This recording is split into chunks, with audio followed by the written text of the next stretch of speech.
Good morning, everyone. Welcome to the business case for Polkadot, episode 6. Today, I'm very happy to have with me the founders of Harbour Industrial Capital, Max Rebol and Mario Altenburger. Harbour Industrial has been in our ecosystem in Polkadot for quite some time. It is the team that supported many notable founders in the ecosystem. And Harbour Industrial Capital is in principle an early stage Web3 VC fund focused on the Polkadot ecosystem. Max and Mario have represented Polkadot at many conferences and investment summits around the world, and they became a spokesman for the Web3 adoption. So today we're going to start with Max, who is also a graduate of the Polkadot Blockchain Academy, our partner for the business case of Polkadot, and I'm happy to bring Max on stage. Good morning, Max. Hello, Irina. Hello from Hong Kong. Nice to see you today. So how is it going in Hong Kong? What have you been up to? Yeah, no, it's been hectic recently. Lots of things going on, lots of conferences, lots of events, lots of Polkadot-related content. I was just over in Dubai, where I saw you last time, Irina, during the famous Dubai floods, but somehow made it back to Hong Kong in one piece, even though the flight was delayed by multiple days. But somehow made it out of Dubai again alive and now back to Hong Kong. Amazing, amazing. Max, so our audience today really wants to know about your background and how did you get into the rabbit hole of Web3? How did you begin your journey? Yeah, I mean, Web3, I discovered Bitcoin, I guess, what is it, like 7-8 years ago now. Back then I was working in banking. I was here in Hong Kong as well, very much like classic investment banking. I was with Deutsche Bank and Morgan Stanley. So I come very much from this kind of, TradFi background. And then, I don't know, I remember like one friend just told me about Bitcoin. It's really that simple. And I was immediately hooked. I wouldn't say that I immediately put all my money into it, as I should have done back then. But I was immediately hooked and I immediately liked it. And then I, ended up going to all the Bitcoin meetups here in Hong Kong. So my Bitcoin journey is very much tied to my Hong Kong journey. Hong Kong has a very long-standing tradition in this space. There has been a very active community in, like, first the Bitcoin space and then in the crypto, in the Web3 space more generally. And so I very much grew up through that, I would say. And Gavin also came over to Hong Kong and mainland China when he first started promoting the Polkadot private sale. So I was lucky enough to be involved in that as well. But then, during that time, I still had my job at the bank. But then, a few years later, it became kind of clear that this is what I really want to do. And then together with Mario, started this fund here, Harbour Industrial Capital, which is really focused, right from the beginning on Polkadot. We were teaming up with a bunch of other people who also hold DOT, and then essentially help them generate alpha on DOT. But at the same time, reach out to other people who are maybe not yet exposed to the ecosystem, who are not familiar with it, and help them getting into the Polkadot ecosystem. So yeah, we can talk more about that, but that's kind of the background. Nice. And Max, as a graduate of Polkadot Blockchain Academy, your experience is really firsthand and very valuable for those who are looking to join the next wave, and actually for those watching us. Right now, there is a wave number 5 taking place in Singapore of Polkadot Blockchain Academy. Polkadot Blockchain Academy is a traveling academy, so every wave takes place in different part of the world. And Max, you were a student at Hong Kong chapter. So can you please tell us, how was your experience? Who did you meet? Yeah, 100%. Yeah. What did it feel like? Yeah, look, first of all, let me say I was very excited when I first found out that the Polkadot Blockchain Academy is actually coming to Hong Kong, right? So I said I've been in the city for 10 years. In the past, we've been traveling, overseas to Berlin, to Copenhagen, to Singapore for like various Polkadot events. And then when it was first announced that like the first stop in Asia is going to be Hong Kong for the PBA, I was obviously very excited, right? I've been in touch with many people from the PBA right from the beginning, with Tim, with Max, the other Max, with Pauline, and a few others, and we were like right from the beginning working together on putting some things together here for Hong Kong, like organizing a few like side events. One notable one, I guess, was the investor dinner that we did with a bunch of our LPs in our fund who we invited first to Cyberport to have them come and like listen to all those pitches. And then we did like a private event, the China Club, where like a bunch of a bunch of founders from the founders track came. We invited them and met like some of the bigger VCs in Hong Kong and some of our LPs. I think that was really well received. So I was kind of wearing two hats, I guess I can say, right? During the PBA, one is like at Harbour Industrial as a Polkadot focused VC fund,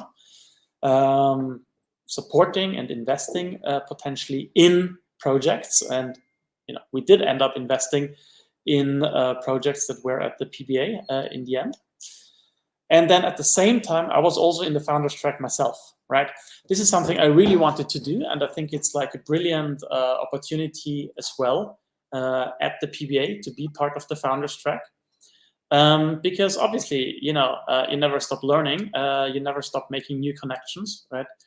And just being like 1 month, like every day there at Cyberport, at the lecture hall, like listening to all the people who, oftentimes I did already know in the past from online conversations or from forum posts, but like meeting them in person, like listening to some of the lectures there, I think that was really amazing. And also a lot of like, I've been in the crypto space for a while, let's say, but there's still so much like foundational learning that took place there. So things like game theory, for example, I think that was really well taught, or like fundamentals of blockchain design, sort of soft forks versus hard forks, right? Different consensus algorithms.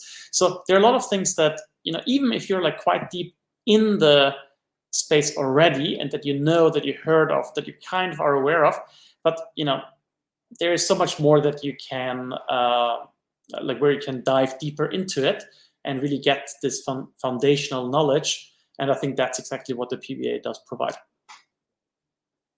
Exciting. And Max, what is the most valuable learning and the takeaway from that academy experience that helps you today in your venture? I really would say it's the connections, right? It's the network.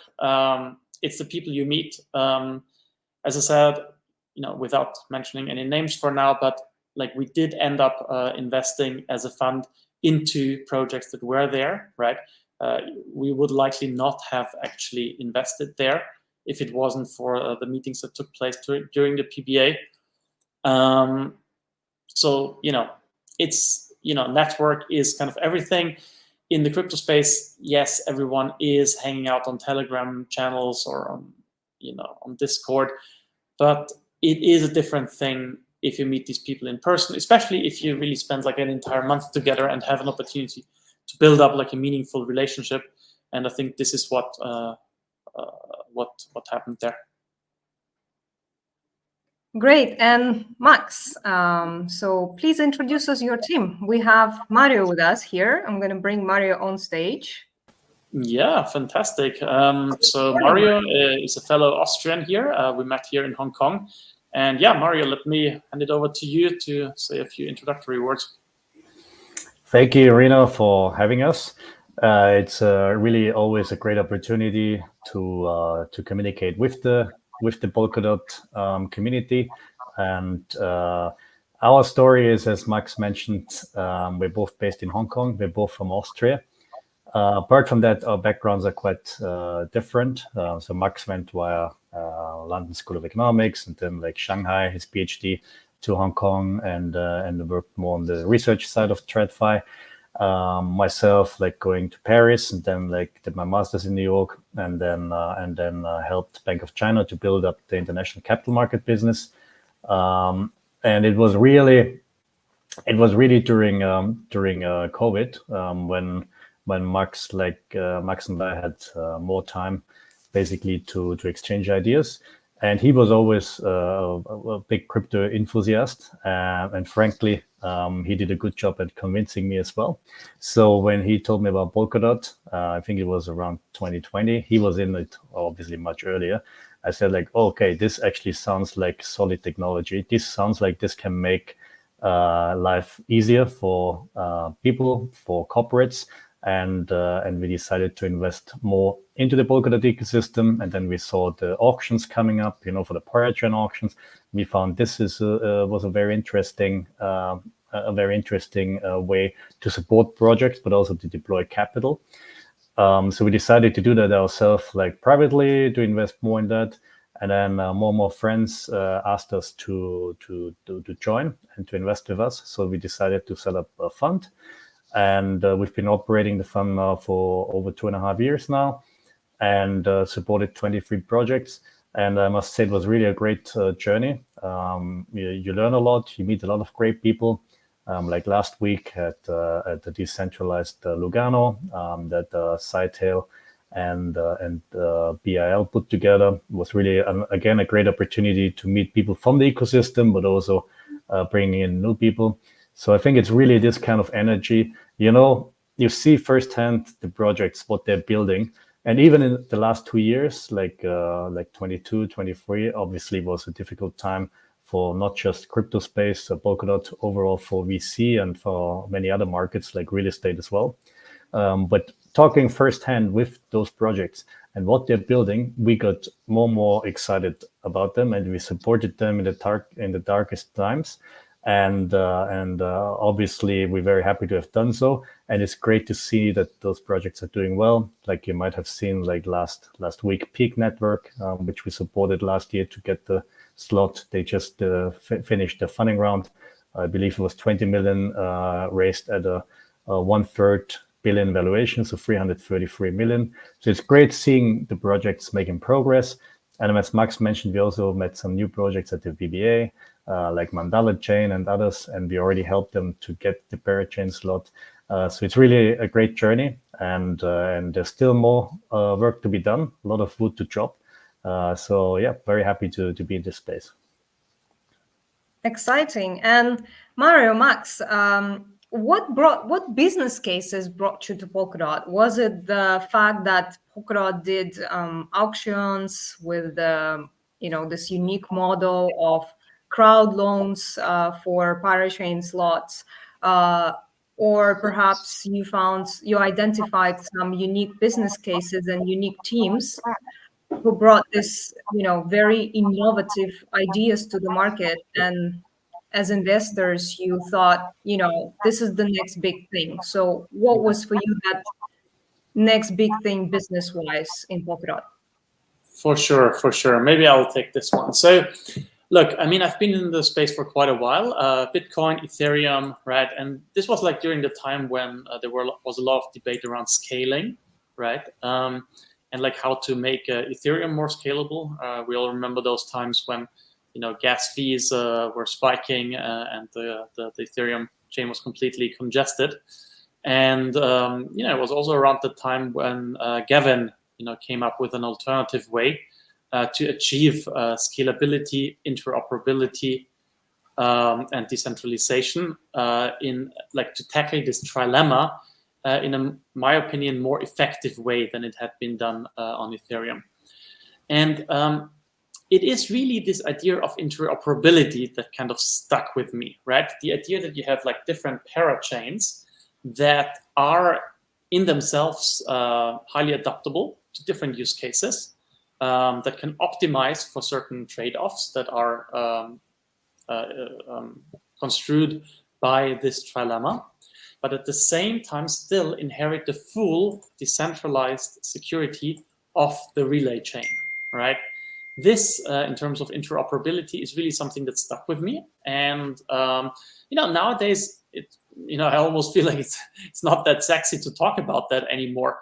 But I mean, this is just such an incredibly important underlying fundamental aspect that it is worth emphasizing it again. Around the time that we started with the fund, we saw a lot of like these other bridge hacks in different ecosystems. I don't know, Wormhole, for example, or the Nomad bridge. So these were like instances where, yes, people were trying to exchange value across different chains, across different ecosystems, but then ended up using these trusted bridges. And that is just a recipe for disaster, right? Because you put so much like trust like into like, essentially a multi-sig, or a little bit of a, pimped up multi-sig, but it's a single point of failure, right? And these type of bridges that we saw there, like in 21, 22, and that ultimately, got hacked, these were like essentially ticking time bombs, right? So for these type of bridges, you'll see that again and again and again. Polkadot realized this issue already at its inception, right? That this is not a scalable model. And therefore, right from the beginning, got this model that we now know as the relay parachain model, right? The whole Polkadot 1.0 kind of thing that has been like fully fleshed out. And we can talk more about Polkadot 2.0 and Jam later on and how that changes the dynamics. But this whole like Polkadot 1.0 was already like, an absolute like order of magnitude improvement to what Ethereum was offering at the time. And so that's why at this point we decided, okay, this is actually really solid infrastructure. Let's bet on that. Let's invest our resources here. Because, ultimately, no matter what kind of no matter what kind of application you're building, if it's a game or like a DPIN or like a RWA kind of thing, right, doesn't really matter. Like, you will always need the ability to scale it up, right, to have like more transaction when the market demands it. And you will also always need interoperability, right? Because you don't want to be stuck on one single chain. Like, this is not very attractive, right? And you're also always going to want security, right? Because no matter what you build, and then, if it gets hacked and like, hundreds of millions of dollars get siphoned off, obviously your project is dead, right? So to not focus on these three aspects right from the beginning is, in my opinion, a mistake, right? And Polkadot really solves this beautifully, and that's why we decided to focus on this ecosystem. Mario, and for you personally, what are you most excited about Polkadot? Are there any specific use cases, business models, or maybe industries, verticals like real-world assets or DPIN? DPIN is now sort of most talked about type of vertical, and a lot of teams are focusing on building solutions that will eventually be used in a physical world and will help to really further decentralize already existent infrastructures. So what's your take on these new cases? Yeah, we are super excited about what's happening in the ecosystem. I think when you look at, especially already like from the corporate client base, the names that are using technology based on Polkadot, like Airbus, Continental, Fortenthaler, NTT, but also Hapag-Lloyd, Vodafone, Deloitte. So it's really, you can see that it's real solutions for real problems, whether it's DPIN, whether it's KYC credentials, so for DID, Decentralized storage, like some of the projects we supported, like Crust, like they're working with some of the large like cloud providers. So in terms of verticals, yes, there's a lot of things that we are excited about. Also, as I mentioned, Mandala, for example, what they're doing in Indonesia to basically build one wallet where people can do all the not just their government-facing transactions like health record or identity, but also like other integrated services, a bit like the Web3 WeChat of Indonesia, if you want to say so. So one app with a lot of applications built in, but then secured by Polkadot instead of like having the data centrally stored, as we've seen in some of the other parts of the world. So I think these are some of the great use cases. But to summarize, what we are really excited about is we see that, those layer ones building on Polkadot, they can be highly specialized because they don't need to start from scratch. They can use existing tools already having been built on Polkadot. And then say you need identity KYC from Kilt. You take it from Kilt. Or you need decentralized storage from Crust. You take it from Crust. Then you need the Bitcoin, the Bitcoin access. You go for Interlay. So you can just focus on your solution and specialize. And it's really specialization which drove the humankind forward. And I think this is another important edge about Polkadot, that it really allows for very, very specialized solution. One project to mention here, of course, since I think at the moment there's a lot of attention about, is Mythical Games, which we also supported. They are about to go live, and I think that will also be a big game changer, as it will show to a lot of gaming studios around the world what can be done in terms of a transaction throughput and scalability on Polkadot.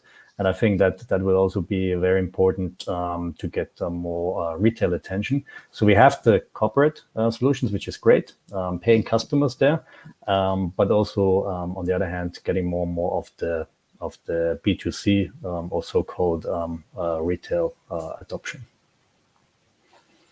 So we've got best-in-class technology, scalable, secured. We have some really great teams in gaming, real-world assets, DePIN.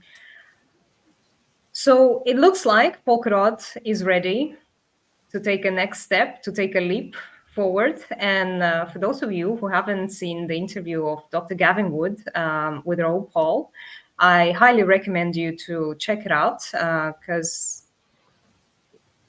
our leader, our founder of the ecosystem, has shared some really fundamental principles on which will lead further developments and adoption of blockchain technology. And paying attention to these fundamentals is really crucial for the success of any serious project, of any project that is looking to be enterprise level, that is looking to scale and is looking to stay for a very, very long time in the space. With that said, Max and Mario, we are very curious to hear about your plans for the new ecosystem funds. What is the plan? What are some of the cases and projects that you want to bring to the ecosystem, and how will it work? No, absolutely. I mean, look, we raised our Fund 1, which now has like an AUM of around $10 million over the last 2.5 years. And that was entirely bootstrapped, right? That was essentially us going to conferences, speaking with like family offices, working our own network. And with that, we raised our Fund 1. And we've already, largely deployed it, maybe 3/4 deployed at the moment. And the fund is also already closed, right? So currently no more capital can access this fund. So that's why it became kind of obvious at the beginning of this year that we do want to raise a second fund. And when raising the second fund, we want to be more ambitious, right? We want to scale that by 10x the current size. But to get there, we'll obviously also need more eyeballs, so to speak. We need to market our message more effectively, which is why we're like starting to do like event series, especially at these kind of family office summits, where the old money in inverted commas hangs out, right? So this, in my opinion, has been a bit of a neglected area in the past. This like old money, this like generational wealth, oftentimes, that is interested in the crypto space, but might not know what's the best way to approach these things. They might not have like exactly the expertise.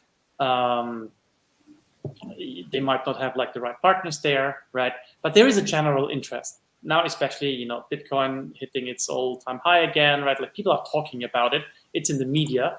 People are like, oh, what's the next big thing? And these are the kind of people that we want to target, right? So Polkadot obviously has been doing a lot of conferences in the past, but it's, in our opinion, it's always been like these very crypto native events, right? Consensus, Token 49, right? They're all great, right? I'm not saying anything bad about them. These are like useful events for like the community internally. But if you really want to go beyond that, and if you want to reach a new audience, you have to go to a new type of investor, right? The old money, the institutional money, the family offices, right? They won't necessarily come to us, right? We have to go into their playroom and tell them what it is that we're working on and how we think that Polkadot is indeed the one blockchain that they should pay attention to. And so this is something that we're currently working on. We currently have like a treasury proposal for like sponsoring a bunch of these family office summits. So let's see how that goes. Alternatively, we could, of course, also go through the events bounty, but that tends to be more expensive because we want to do like a whole package of events, and long-term partnerships tend to be more capital effective. But that's our current status quo. We do want to raise this fund, and once we have raised it, there are also like multiple ways how we want to deploy it within the Polkadot ecosystem. So maybe Mario, can I hand over to you, and you can talk a little bit about the deployment strategies that we will be pursuing with this new fund. Yeah, sure. So I think if you look, first of all, overall at the Polkadot ecosystem, there aren't actually that many dedicated players. So of course, in the past, like 2021, there were a lot of funds active and deploying a little bit here and there, like spray and pray in terms of like out of the ecosystems.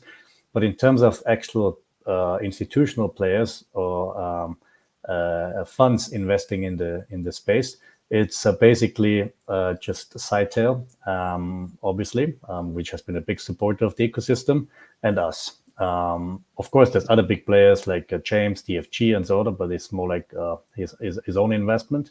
So in terms of institutional, they have really just been the two of us. So I think that's why we're working very closely with Sitel. They're good friends, and we really think it's necessary to get more capital into the ecosystem. First of all, of course, for venture capital, which means like capital for nascent teams.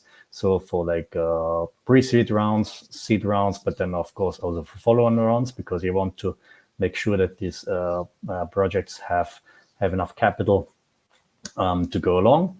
But also what we see is really missing at the moment in the Polkadot ecosystem is a liquid fund. So that's why we plan to have two main pillars. So like a long-term VC vehicle or portfolio, and then the other portfolio which is liquid. So basically you can do liquid strategies like liquidity pools. There's a few projects that we're working with who are building great solutions, like Bifrost, obviously, with the VDOT, which we think is great. So you can stake and still engage in governance. And you can take VDOT and then either take the staking rewards or on platforms like HydroDX. Jacob and the team built a great project there that you can DCA into project tokens. You select the project tokens that you like. So you create constant buying pressure, which we think is also very important, so that the algo funds can pick up, oh, there's like more buying going on in the ecosystem, and then also trigger the buying signals for these type of funds when they see the volumes and liquidity going up. So liquidity pools, StellarSwap also has a great platform for that, and I think others are also building it. So obviously we are open to work with anyone building a good solution for that. So liquidity pools, secondary market, but also Polymac is an important factor. Is the fundraising platform on Polkadot. So we will be very much looking forward to working more closely with them to act as an anchor on their fundraisings, help on the analysis of the projects. And of course, also since we are a big token holder in many of these projects, we want to help the projects to set up the collators. So basically work like with third-party technicians who set up the staking pools. So you have like you can maximize the decentralization, which helps the projects. And of course, once we are stakeholder in those projects, we want to make sure that they can benefit from the whole area where we operate, and then also bring them in front of other investors, like what we did in Hong Kong, what Max said, and what we are going to do much more going forward. Fantastic. And also news, a minute of news that we have signed a memorandum of understanding with the Founder Institute. Founder Institute is world's largest pre-seed accelerator, and they are launching their first ever Web3 cohort virtually, but out of Hong Kong chapter, and it's also a part of the core program. So as an ecosystem, we are very much looking forward to collaborating with the Founder Institute, discovering new bringing new teams in the ecosystem. And of course, this collaboration with Harbour Industrial Capital will be crucial for the success. And Mats, I wanted to ask you in the view of, all the amazing tools that you will be using, the family offices you are reaching out to, will you have a specific geographical focus? Say, would you be more focused on projects coming out of Asia? Would you be more traveling to Europe and the UK? What's the strategy there? Yeah, absolutely. Thanks for the question. So first of all, on Founders Institutes, I know the guys obviously here in Hong Kong, and I'm also quite excited about that. I think there are plenty of synergies where we can work together. We're obviously excited to see them here in Hong Kong. As you say correctly, this is like a sort of a virtual, like a online effort, but like based out of Hong Kong. So yeah, we can definitely use that local connection here as well. And yeah, I mean, there are obvious synergies. We may well end up investing in some of those projects that come out of there, so long as they are building on Polkadot. And we can also like help advise projects that may have not decided on which ecosystem they want to build on what are the advantages of Polkadot and why they should consider Polkadot when making this decision. So this is like, it's a no-brainer for us. We're obviously excited to have them here, and sort of generally anything that supports the Polkadot ecosystem specifically in Hong Kong is something that is to be welcomed. Now, on the question of geographies, yes, I mentioned multiple times we are here in Hong Kong. Since a long time we've got a good network here, but when it comes to investments, we really have a global approach, right? I think it wouldn't really make that much sense for us at this moment to have a geographical focus, right? We have so far invested in projects from pretty much every continent, and we want to keep it this way because ultimately, as an open permissionless protocol, you end up having teams that are split all over the world. Oftentimes, it's really hard to say where a project really is from, right? You have one founder in Asia, one in Africa, one in America, right? Like, you know how it is, right? So we don't really have any specific focus on that in that respect. Now, when it comes to fundraising, right, it is fair to say that most of our LPs are from Asia, right, from Hong Kong specifically, from Singapore, from Japan, but then also a bunch from Europe. I mean, that's where Mario and I are from, especially the DACH region, so Germany, Austria, Switzerland. We've got a bunch of LPs from there, simply because it's our home turf and we have good connections there. But Asia obviously is like a focus of us since we are here. And,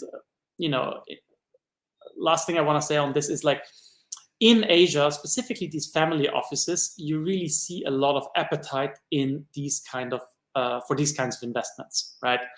European, American family offices tend to be a bit more conservative, I feel, on average. In Asia, you really see, people diving into it, embracing the technology. What is also really interesting, maybe one episode I can share, is, I talked a lot about this generational wealth that is now like slowly entering the crypto space, right? And it's really interesting. So in Asia, you often have, let's say the grandfather started with like shipping, Hong Kong, global, China, Then the father went into real estate in Hong Kong or in China, or into manufacturing, right? When there was like the whole, boom of like things getting produced in China. And then sort of now slowly, like the third generation is taking over the steering wheel in the family enterprise. And then they go like, okay, so what are the industries of the future, right? Where should we pivot to? And then, usually they identify something like, okay, we like biotech, right? We like AI, and we like Web3, right? Great. So all of these are like future industries, so to speak, growth industries. But they're usually also humble enough to admit that they're not like experts in all of these at the same time. And that's why they tend to like to work with fund managers who really specialize in one vertical. And yeah, these are like the kind of people that we have gotten into the fund here, we're the first ones to onboard. But obviously, so far we're still just scratching the surface. There are many more of these kind of guys out there that have the capital resources for it and that have the interest. And we're here to facilitate this. This is really encouraging story and really good to learn about the different perspectives in different markets. Also, if we look at the Middle East, it's a very interesting emerging market because the ambition of Dubai is to become the new Switzerland and to attract more family offices. And then considering like that your position in Hong Kong, you also have connections with Europe. Perhaps the Middle East will see it as a really this connecting hub between the two worlds and the two paradigms of both investing and innovating. And in terms of the market opportunity for the ecosystem growth, you mentioned the teams are decentralized. We're all working in this environment where key team members can be in Australia, in London, somewhere, or like in China mainland or in Hong Kong. It's very diverse. But generally, in terms of regulatory environment, in terms of startup benefits or startup ecosystems, where do you see the potential? Where do you see the next boom? Would that be Asia? Would that be Middle East? Any specific, just like observations from your recent travels and experience? Sure. I think the beautiful thing about Web3 is, as Max mentioned, is that it's global. And I think there's a lot of regions which have great potential. So starting like from proximity from where we stand, so from Hong Kong, perhaps Southeast Asia is the strongest opportunity, also for Polkadot. So what Indonesia, like Mandala, is doing, but also we had the Sub-Zero conference in Thailand, and we talked to some people in Thailand. So it's really across countries in Southeast Asia where we see great growth. Of course, China could be a big driver once the government decides to loosen up again. And I think if you follow the policies at the moment, I think the leadership has understand that there have to be some adjustment to recent policies, so to speak, to help stimulate the economy. The experience in Hong Kong, which usually acts as a sandbox for China, is in the Web3 space is quite positive. So it could be well be that China could be a big driver. And then, as you mentioned, Middle East, we see a lot of great things happening there. Africa, I mean, we just supported Hyperbridge. Sean is a great project. He's based in Nigeria. It's really great to see projects out of Africa with great technology, great talent there. And then I believe one of the recent PBAs was in Buenos Aires. So some of the teams that we talked to, they were also like there in South America. So I think across the regions, there's a lot of interesting projects. I think in Americas, like Hash Network, for example, they're actually quite successful in what they're doing with the RWAs and like other type of solutions that they offer. So it's great to see potential across different regions. In developed markets, I think it's more about integrating the technology into the existing economy, which can be a big driver for Polkadot. And in the emerging economies, I think it can really be a big disruptor. Because these economies can leapfrog. They don't have, in many industries, don't have these legacy systems. So Polkadot can really help them to leapfrog and be the primary technology for a lot of solutions. Indeed. And Max and Mario, what are your thoughts on the future of Web3 and its potential to disrupt various industries? And how do you plan to capitalize on these emerging opportunities? Yeah, look, I mean, I'm convinced that Web3 will be everywhere. We might not even call it Web3 the way we call it now. I mean, it's just superior technology, right? That for so many use cases, right? I mean, if you can offer somebody like, do you want to work on a system that can easily be hacked, that can be easily controlled, that can be censored, right?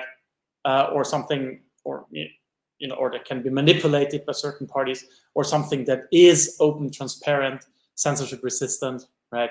For so many use cases, like it's just like a no-brainer to say that they want the latter. Not for everything, sure, but for a lot of things. I mean, I still think, a lot of things will get tokenized. Again, we won't necessarily call it tokenized the way we call it today, the way we use the term today, or there will be like NFTs being used in future for all kind of things that, I mean, the term NFT will probably go away, but the technology that was pioneered by these images, these pixeled images, that will stay around and be used for all kind of like real world use cases. I mean, I'm also strong belief that every stock, bond, commodity, every piece of real estate, every trade invoice, any kind of collectible, will somehow live on a blockchain in the future, just because it's like better technology. The question that this begs is, how do all these different chains interoperate with each other, right? And that is a very fundamental question, because we're talking about so many different things, from literally buying a house to some random gaming, that have very different trade-offs, right? Some have like super high requirements for security. Some have like super high requirements for speed, for throughput, right? And here, I think we can tie this whole thing back to what I said about Polkadot in the first place, right? About interoperability. But we can also connect this to Jam, right? All the things that are happening now, Jam Gray paper being published, this global virtual supercomputer that Gavin has as a vision here for Polkadot 2.0, I think is a really, really powerful concept, right? Because what it kind of does allow you to do is like process a bunch of very, very different things that have very different requirements, right, on kind of the same hardware, if you want to use this term, right? The same if you have like a PC, right? On the PC, you can do text editing, you can do computer gaming, you can do, I don't know, call someone on Skype or whatever. And like it's, there are many different use cases for the same kind of thing, the same like underlying infrastructure. And these things can interoperate with each other, right? And that's what Polkadot, that's what, in my opinion, this whole Polkadot 2.0 vision is all about. Look, there are lots of like applications that we can't even envisage yet today, right? The same as, you know, when the iPhone came out, no one knew about like things like Uber, where you combine GPS and payments and you know, a screen. So we don't know exactly where this is gonna go, but what I can say for sure is that we will need scalability, right? There will be a lot of data, right? We will need security, as I said at the beginning, and we will need this interoperability, right? And this is exactly where this jam journey, in my opinion, is going to, right? It's also like we're also talking about like agile core time, right? The agile part is really important here. Currently, with the parachain model, we still had like, you know, it was not very flexible, right? I mean, we've been working a lot with parachains like throughout the last 2.5 years. But you know, the obvious limitation of parachains from a system design perspective is that the amount of block space you get is pretty much fixed, right? And then some people or some applications, you know, they only use like 0.5% of what they have available, and then others would need much more, right? So with agile core time, you can either share a core, or you can, you know, use like 1 or 2 or 3 or multiple cores, depending on how much resources, how much bandwidth, if you want, the application requires, all the while maintaining security guarantees, right? So that's an extremely powerful concept, in my opinion. And yeah, people will still be surprised to see what kind of applications this is going to enable in future. Yeah, agile core time, asynchronous backing, and all these innovations that are really pushing blockchain to already something like blockchain 4.0, because Polkadot was known to be an ecosystem 3.0 in terms of blockchain technology. So it is indeed very, very exciting, and looking forward to uncover what kind of new applications we're going to see in the space. Mario, what's your take on the future of Web3? Yes, I think the key is really well, decentralization is a big word, but I think it's a natural evolution. So if you think about it in the overall terms of evolution of the internet, I think it's just natural that finally, basically, you have decentralized data storage, no single point of failure, that you don't have to rely on trusted intermediaries. And that you hold the keys to your data, and you decide when and where to share your data. So it's free to everyone to sell their data, sell metadata. It's everyone's own choice, instead of having this current system where you have to go through one of the big 10 global players, and with outside market dominance, obviously. So I think it will really help to democratize the whole internet, to empower builders, developers, and create a more even playing field for everyone.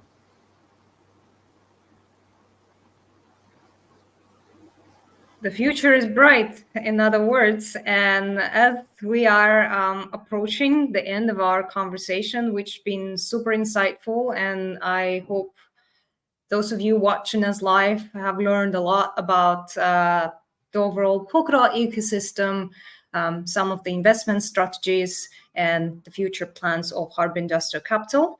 If you have not checked HIC's proposal on promoting and fundraising activities for the new Ecosystem Fund, please do. If you have any questions, please reach out to myself, Max, or leave your comment below this video on the business case of Polkadot page. We're present both on X and LinkedIn.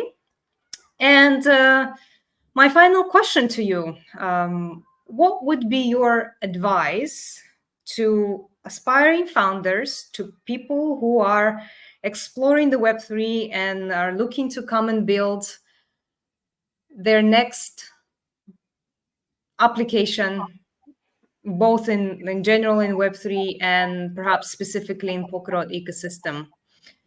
And also maybe as as investors. So from that perspective, like, well, number one advice, join the PBA. Yes, join the PBA and exactly. Watch Wave 5. Keep an eye on Polkadot Blockchain Academy social media. Yeah. There's a lot of content coming out. You can learn and see how the program goes, who are the key people in the program, your tutors, faculty. Get engaged. Great advice, Max. Thank you for No, obviously, I mean, in all seriousness, I think the PBA is a fantastic resource for exactly that, right? A lot of people that came there where, essentially had like an idea, but it wasn't that well refined yet, right? I mean, that's what I can say, what I witnessed here. So yeah, generally like a good idea, but you need like more feedback, you need more technical input, you might need a co-founder, right? So, this is definitely like a very valuable resource, and I think it's great that this exists. I mean, frankly speaking, something like the PBA doesn't really exist in many other crypto ecosystems, I have to say. This is really like a absolute like success story of Polkadot. But then, on a more general note, look, I mean, just go for it, right? I mean, this fund that we started here, we started small. We were like, okay, we like Polkadot. We want to invest a little bit ourselves. Then some other people joined and said, okay, I like what you're doing. Can I give you some money, right? And we set up a structure. Then the whole thing became bigger. And now we're like raising $100 million fund, right? So everything has to start somewhere. If it goes well, try to scale it up. If it doesn't go well, try to pivot. Polkadot's ecosystem is extremely symbiotic, I would say. So you'll constantly find like synergies with other partners. That is something that really strikes me here in a positive way. You don't have to reinvent the wheel, right?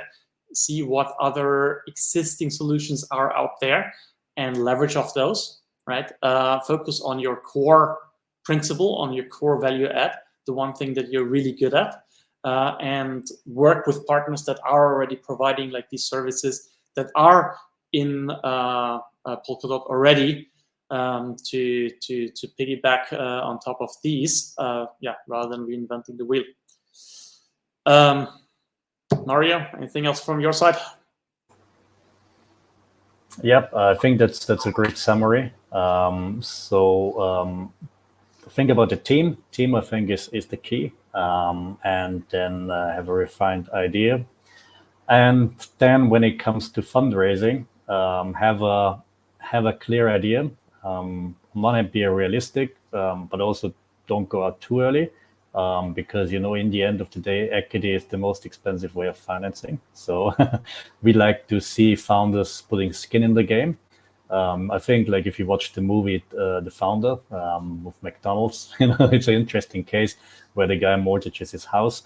So it's not advice here to mortgage your house to build your project, but I think it is great if founders put some of their own capital in, if they have, or some of their own capital or friends in, and then obviously we're happy to support. But I think have a clear plan and have a clear roadmap of your way going forward. And also, obviously, eventually you will need customers. Of course, it can take time, like we've seen for guys like Facebook and others. They only started to monetize their technology much later. Whether they did it in a correct way is arguable here, but I think it's fair enough. Build something great. You don't need to monetize immediately, but eventually, of course, you're building a business case. Unless you get the grant from Web3 Foundation and it's a common good, which is also great and also is needed.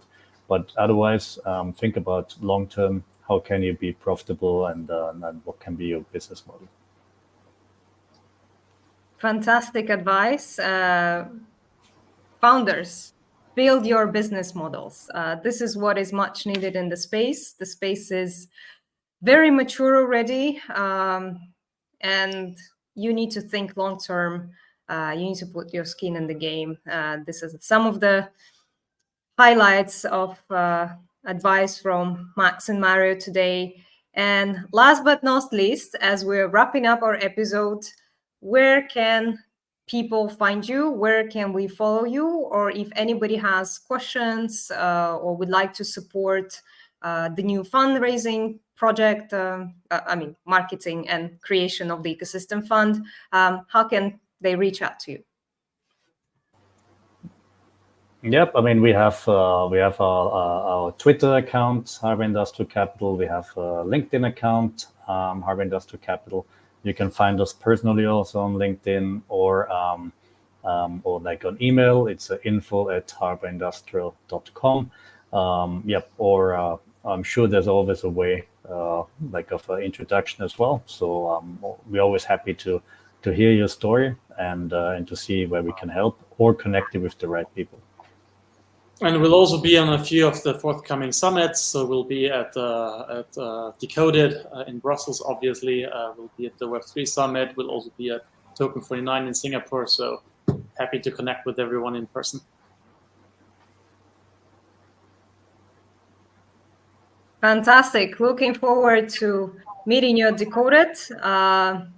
All the best with the proposal, and we'll be sure to support you. And please, everybody watching or watching the recording of this episode, go and check out the proposal, leave your comments, be active participants of the Polkadot community, open governance. This is a unique governance mechanism that we have in Polkadot ecosystem. As many of you already know, Polkadot is the world's largest DAO with over 1.3 million dot holders in the ecosystem actively commenting, voting on the proposals. So the future of the network is in the hands of every dot holder or anyone who would like to become a dot holder and a participant of the ecosystem.